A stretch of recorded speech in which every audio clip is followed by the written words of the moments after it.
पहली खबर आपके सामने राजा रघुवंशी मामले से जुड़ी हुई राजा रघुवंशी मर्डर केस में एक और जानकारी सामने आई है। क्या है वो जानकारी आपको बता दें।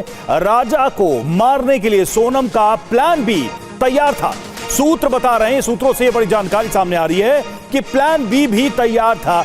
राजा के केस में सुपारी किलर नहीं मारते तो राजा को खुद मारती सोनम। सूत्रों के हवाले से जानकारी, सेल्फी के बहाने खाई में धक्का देने की साजिश थी। हत्या के बाद नेपाल भागने की फिराक में थी सोनम।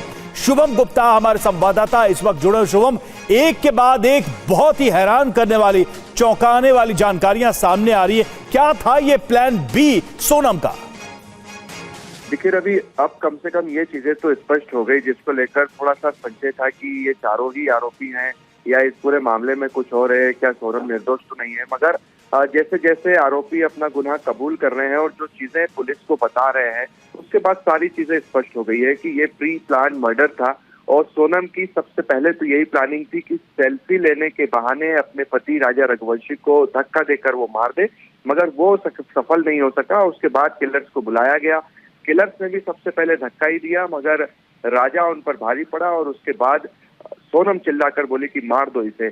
और कुल्हाड़ी से जो हथियार था उससे हमला किया गया राजा रघुवंशी पर और उसके बाद सोनम ने खुद धक्का देकर अपने पति को खाई में फेंक दिया। तो एक के बाद एक चौंकाने वाले इस पूरे मामले पर खुलासे हो रहे हैं, मगर ये चीज अब तय हो चुकी है कि राज कुशवाहा और सोनम रघुवंशी दोनों ने ही 16 मई को इसकी प्लानिंग कर ली थी कि कैसे राजा रघुवंशी को शिलांग में मारना है।